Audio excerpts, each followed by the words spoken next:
Monsieur Champagne, vous venez de terminer un congé en Europe et vous allez rentrer au Congo. Quand exactement? Mais avant la fin juin, c'est-à-dire je serai sur place pour les fêtes de l'indépendance. Normalement, dans votre important centre commercial, vous avez un certain nombre de Congolais qui travaillent pour vous. Combien? Une dizaine d'employés et de 40 à 50 ouvriers. Est-ce que je crois que ces gens vous ont marqué des preuves d'amitié et de...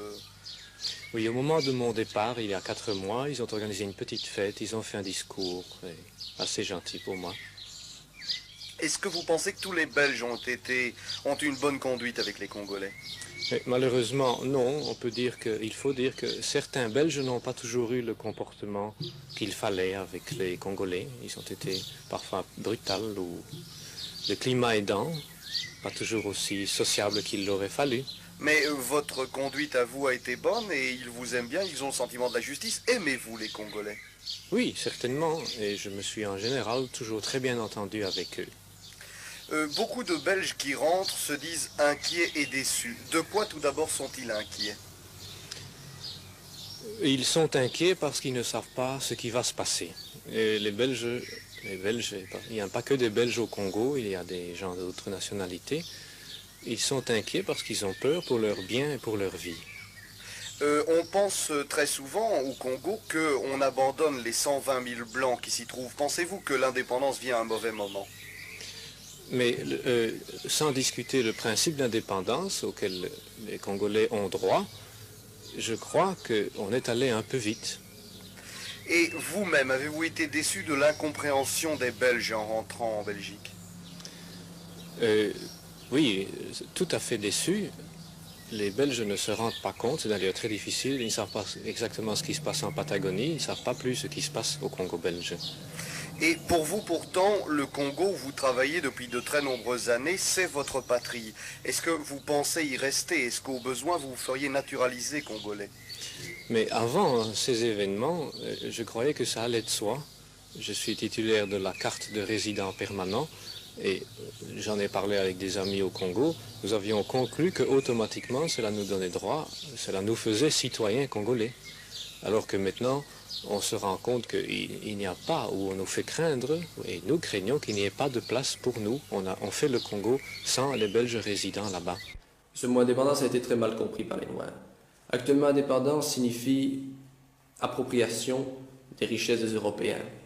Madame Denève, vous venez de rentrer de Stanleyville. Et il y a combien de temps que vous êtes au Congo? 23 ans. 23 ans. Oui. Votre mari est resté sur place. Oui.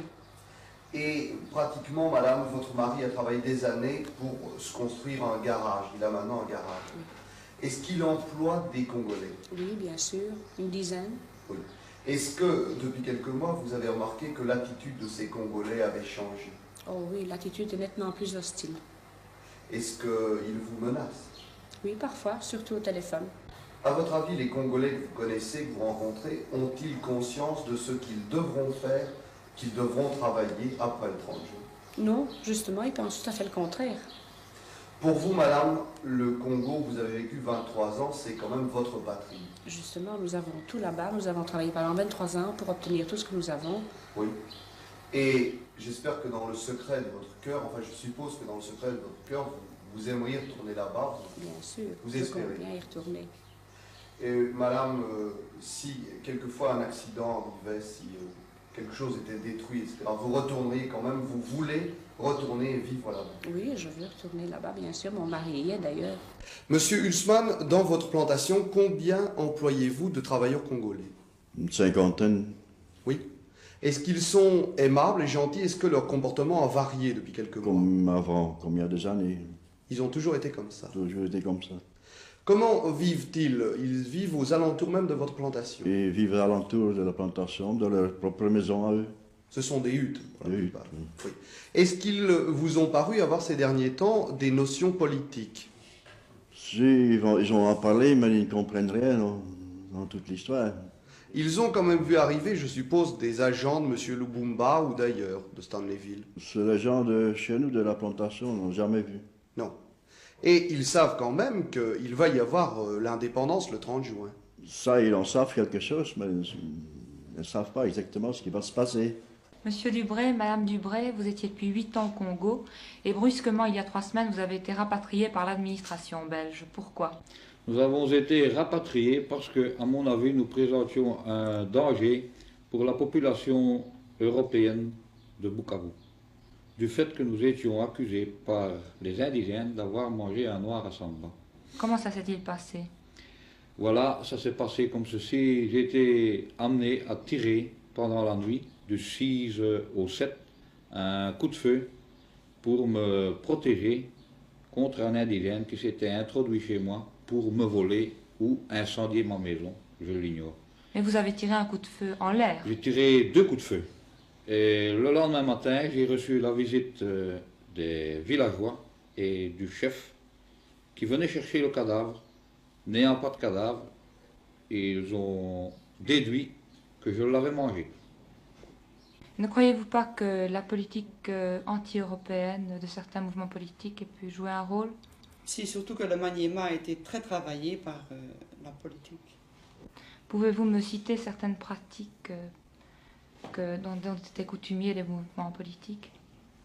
Eh bien voilà, surtout à mon avis, le MNC, n'est-ce pas, a fait de fortes pressions sur la population pour voter pour eux. Et en quoi consistaient ces pressions? Eh bien voilà, j'ai à ma connaissance un cas, n'est-ce pas, un noir de Kassongorif qui a eu les oreilles coupées, le nez et la lèvre, parce qu'il était réputé qu'il était PNP. Vous l'avez vu? Ben, je ne l'ai pas vu, mais d'autres Européens de Samba l'ont vu à l'hôpital à Kassongo.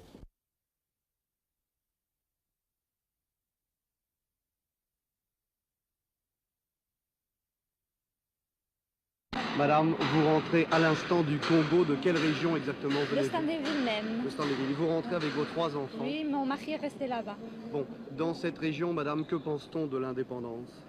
En général, on pense qu'elle vient trop tôt parce que la moyenne de leur développement n'est pas encore suffisante pour pouvoir voir. Mais malgré tout, on garde quand même de l'espoir. Bien sûr. Vous pensez retourner au Congo? J'ai bon espoir de retourner d'ici 3 ou 4 mois. Et est-ce que la plupart des gens que vous connaissez parmi vos amis ont quitté le Congo? La plupart, oui. Il y en a forcément qui n'ont pas confiance. Et ceux-là, j'estime qu'il vaut même mieux qu'ils quittent le Congo parce que ça crée une ambiance qui est défavorable. Et vous comptez rentrer au Congo? Je compte rentrer au mois de septembre. Oui. Qu'est-ce que vos amis là-bas pensent de l'indépendance?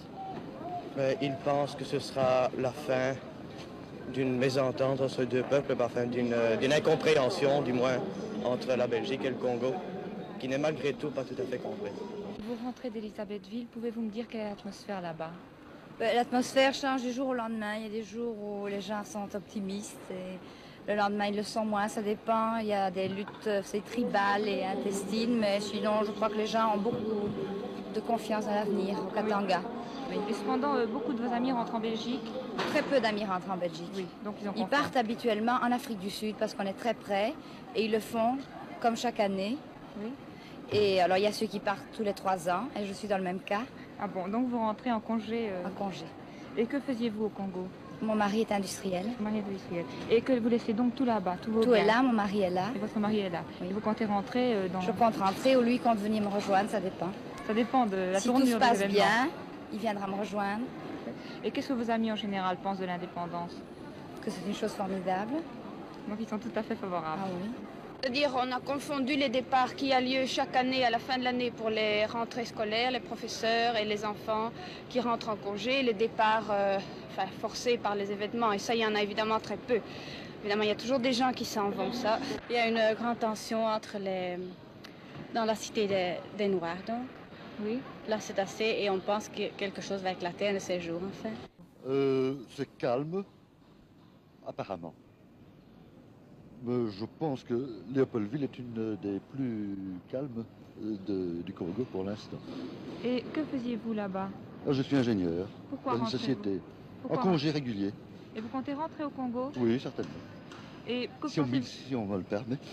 Que pensez-vous de l'indépendance? L'indépendance, 2 générations trop tôt, sinon excellent. Donc il n'y a personne qui sait dire à quoi on peut s'attendre pour les prochains événements au Congo belge. Alors les gens prennent des précautions. il revoit beaucoup de femmes et d'enfants. Vous avez pu voir l'avion qui vient d'arriver. Et vous, pourquoi rentrez-vous? Moi, je rentre parce que nous sommes seuls à l'écart, à 20 km du chef-lieu, et que nous n'avons pas de mesures de protection. Nous avons fait des démarches pour être protégés, pour l'indépendance, enfin. Éventuellement, nous n'avons pas de raison précise, si vous voulez, mais il y a une inquiétude. Ben, couramment, enfin, on se fait traiter de tous les noms, donc. On vous montre du point, tout ça, enfin, on dit, allez, Kwanda, Katuka, Katuka, allez, Kwanda. Donc, rentre en Europe et fini donc. De la ville même de Luluabourg, sur environ 4500 personnes, il va rester 900 personnes, dont une bonne centaine de femmes.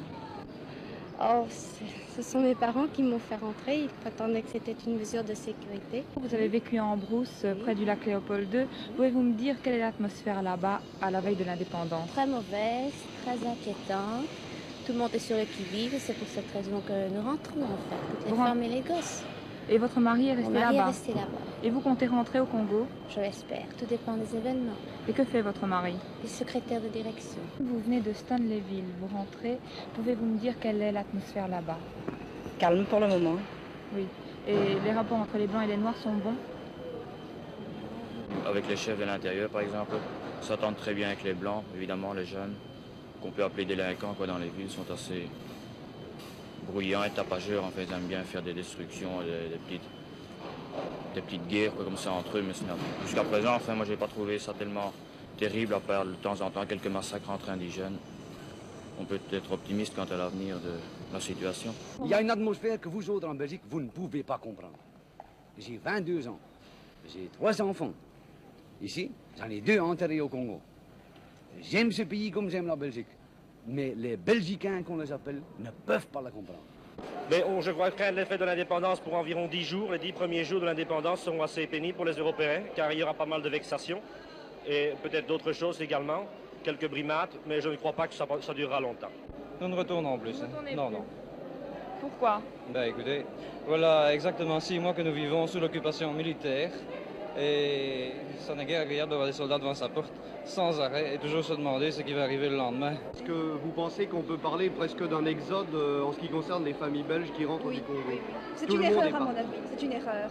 Et est-ce que les gens sont en général rentrés en Belgique ou partent à l'étranger? En général, ils rentrent en Belgique. Oui. Vous vouliez dire autre chose? Oh, je ne sais plus. Vous disiez c'est une erreur.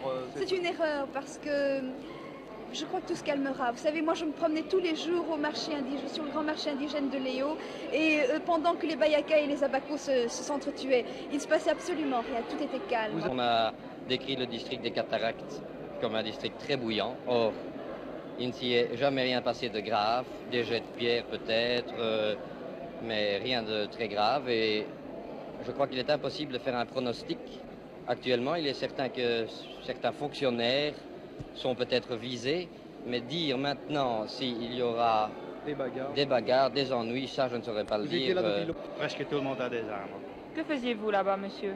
Attendre, jusqu'au jour qu'on en a besoin.